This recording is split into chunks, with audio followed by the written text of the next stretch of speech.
बिस्मिल्लाहिर्रहमानिर्रहीम। स्टूडेंट्स, आप सब लोग कैसे हैं? ठीक हैं। लास्ट वीडियो के अंदर हमने पढ़ा था इंट्रोडक्शन अपने फर्स्ट चैप्टर का, मैट्रिसेस एंड डिटर्मिनेंट्स। तो आज हम स्टार्ट कर रहे हैं अपनी फर्स्ट एक्सरसाइज। और अब जो हमने लास्ट वीडियो के अंदर जो डेफिनेशंस की थी उनको अब हम क्वेश्चंस के अंदर अप्लाई करेंगे। तो हमारे पास क्वेश्चन नंबर 1 है, find the order of a matrix. और हमारे पास ये एक मैट्रिक्स गिवन है, हमने इसका ऑर्डर फाइंड करना है। तो हमने लास्ट वीडियो के अंदर आपने देखा होगा कि ऑर्डर ऑफ अ मैट्रिक्स को डिफाइन किया था कि ऑर्डर क्या चीज़ है। किसी भी मैट्रिक्स के अंदर जो हमारे पास नंबर ऑफ रोज और नंबर ऑफ कॉलम्स होते हैं उसको हम ऑर्डर बोलते हैं। यानी कि हमारे पास अगर किसी मैट्रिक्स में जितनी रोज और कॉलम्स की तादाद है वो हमारा मैट्रिक्स है, वो उसका ऑर्डर होगा। ठीक है। तो अब हम देखेंगे इस क्वेश्चन के अंदर, अगर हमने ये हमारे पास एक मैट्रिक्स ए मैट्रिक्स है, इसका हमने ऑर्डर फाइंड करना है। तो हम देखते हैं कि इसके अंदर कितनी रोज और कितने कॉलम्स हैं। तो हम देखते हैं कि इसके अंदर आप देखें कि ये हमारे पास इसकी फर्स्ट रो है, that is row 1, and this is second row, this is R2। और अगर हम कॉलम्स को देखें तो जो वर्टिकल डायरेक्शन में हमारे पास एलिमेंट्स हैं वो कॉलम्स हैं। सो this is column 1 and this is column 2। तो अब हम देख रहे हैं कि इसके अंदर 2 रोज हैं और 2 ही कॉलम्स हैं। तो इसका मतलब है कि इसका जो ऑर्डर है वो हमारे पास क्या होगा, the order of A is 2/2। So this is your answer. ठीक है। इस तरह से हम किसी भी मैट्रिक्स का जो है वो ऑर्डर फाइंड आउट कर सकते हैं। चलें जी, अब एक और क्वेश्चन ट्राई करते हैं इसी के रिलेटेड के हम ऑर्डर, जैसे हमने एक ऑर्डर फाइंड किया तो हमारे पास एक क्वेश्चन है, एक मैट्रिक्स है जी। अब हम देखते हैं कि इसका ऑर्डर कितना है। तो हम देखते हैं कि इसमें रोज और कॉलम्स की तादाद कितनी है, वही हमारे पास इसका ऑर्डर होता है। तो सबसे पहले हम अगर रोज की तादाद को काउंट करें, so here is our first row, this second, R2, this is R3। तो इसका मतलब है हमारे पास यहाँ पे रोज की तादाद जो है वो 3 है। अब हम अगर हम कॉलम्स की तादाद को देखें तो कॉलम्स की तादाद में हमारे पास सबसे पहले फर्स्ट कॉलम ये है, this is your second column and this is your third column. So अब हम काउंट करें तो हमारे पास 3 रोज हैं और 3 ही कॉलम्स हैं। तो इसका मतलब है कि ऑर्डर ऑफ जी हमारे पास क्या होगा,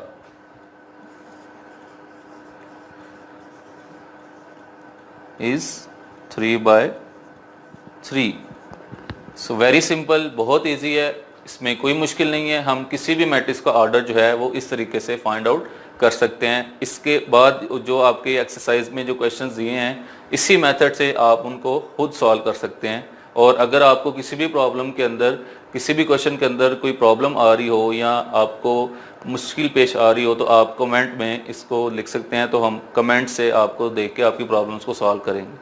जी स्टूडेंट्स, एक हमारे पास इस एक्सरसाइज का क्वेश्चन है, लास्ट क्वेश्चन है, क्वेश्चन नंबर 3, जिसके अंदर ये बड़ा इंपॉर्टेंट क्वेश्चन है। पेपर पॉइंट ऑफ व्यू से भी और बोर्ड के पॉइंट ऑफ व्यू से भी ये क्वेश्चन पेपर में अक्सर आ जाता है। इसमें हमने क्या करना है, आपके पास 2 मैट्रिसेस दिए हुए हैं और 2 मैट्रिसेस के आपस में इक्वल का साइन है। इसका मतलब है कि ये मैट्रिसेस इक्वल हैं और हमने करना क्या है कि find the values of A B C and D. अब इसके अंदर जो फर्स्ट मैट्रिक्स है उसके अंदर ए बी सी और डी जो हैं ये कांस्टेंट्स हैं और ये अननोन्स हैं। तो इसकी वैल्यू हमने फाइंड करनी है और हमें ये 2 मैट्रिसेस के साथ इक्वालिटी का साइन दिया हुआ है। अब आपको लास्ट वीडियो के अंदर हमने इक्वल मैट्रिसेस की डेफिनेशन पढ़ी थी और वहाँ पे हमने कहा था कि 2 मैट्रिसेस इक्वल कब होते हैं, उसकी हमने 2 जो कंडीशन है वो पढ़ी थी। अगर आपको फर्स्ट वीडियो में अगर आप जाएं तो वहाँ पे आपको मिल जाएगा कि फर्स्ट कंडीशन क्या थी, कि फर्स्ट कंडीशन डेट इज दोनों मैट्रिसेस का ऑर्डर जो है वो सेम होना चाहिए। और सेकंड कंडीशन क्या थी कि उनके करस्पॉन्डिंग एलिमेंट्स भी इक्वल होंगे तो मैट्रिसेस सेम होंगे। अब हमें इस क्वेश्चन के अंदर जो मैट्रिसेस गिवन है ये इक्वल हैं। अगर हम चेक करना चाहें तो हम देख सकते हैं कि फर्स्ट मैट्रिक्स का जो ऑर्डर है ये भी 2x2 है और सेकंड मैट्रिक्स का जो ऑर्डर है ये भी 2x2 यानी 2/2 है। तो अब अगर ये मैट्रिसेस इक्वल हैं तो हम इनकी इक्वालिटी कंडीशन को यूज करते हुए इन अल्फाबेट्स यानी ए बी सी डी के वैल्यूज को फाइंड आउट करेंगे। वो किस तरह से, आइए देखते हैं। हम यहाँ पे लिखेंगे by using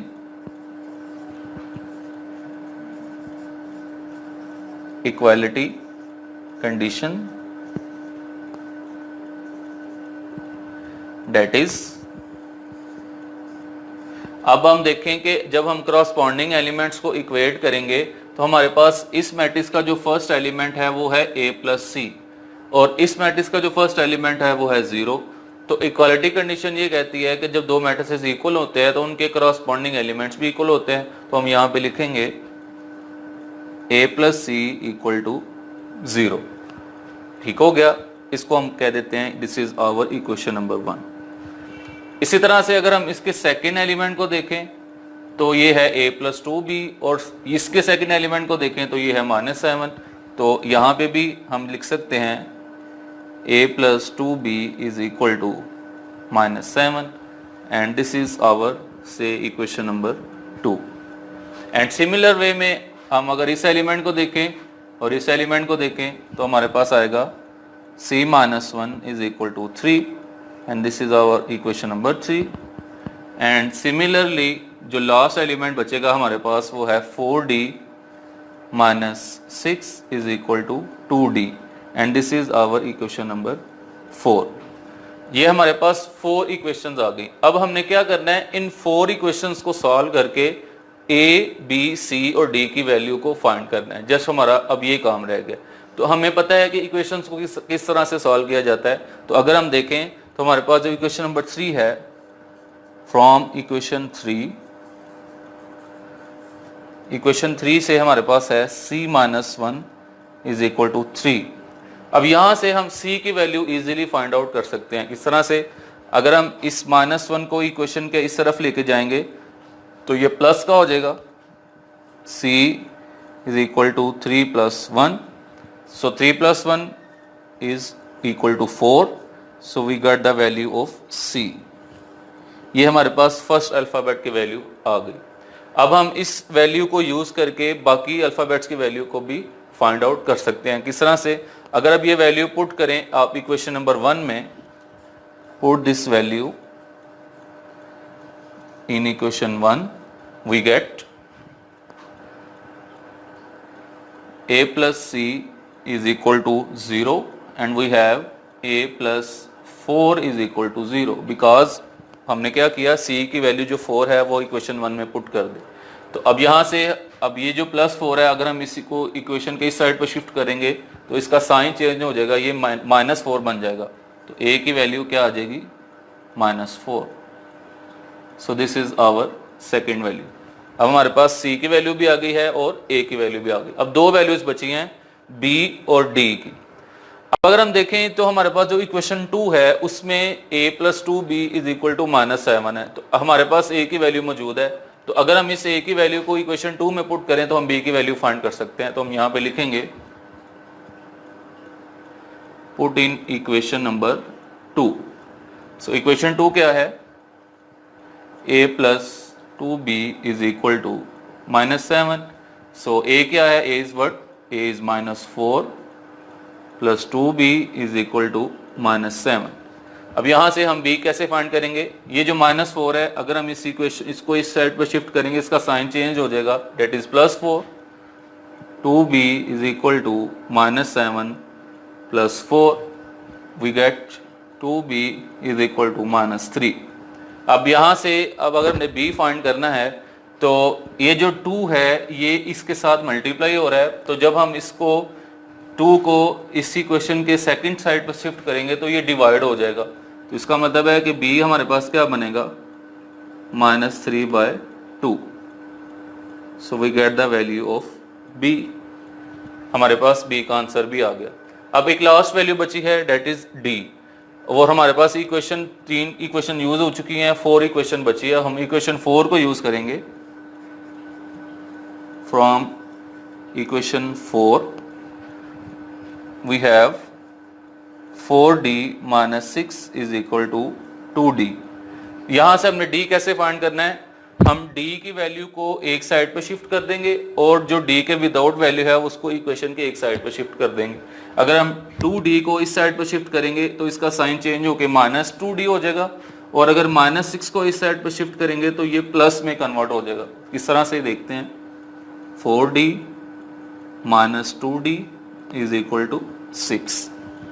so 4d minus 2d हमारे पास 2d बचेगा, इज इक्वल टू 6। अब अगर हमने d फाइंड करना है तो d के साथ जो है वो 2 मल्टीप्लाई हो रहा है, तो इसको हम शिफ्ट करेंगे इक्वेशन के दूसरी साइड पर, तो ये डिवाइड हो जाएगा। तो d हमारे पास आएगा 6/2 एंड 2 3s are 6, तो we get d is equal to 3। So this is the answer. ठीक है, तो ये हमारे पास सारी वैल्यूज आ गई। So it is our complete problem solution. Okay, अगर आपको इसमें से किसी पॉइंट की समझ नहीं आएगी तो आप कमेंट बॉक्स में जाके अपनी प्रॉब्लम शेयर कर सकते हैं, तो उसके बाद हम इसको आपका सोल्यूशन बता देंगे। Thank you.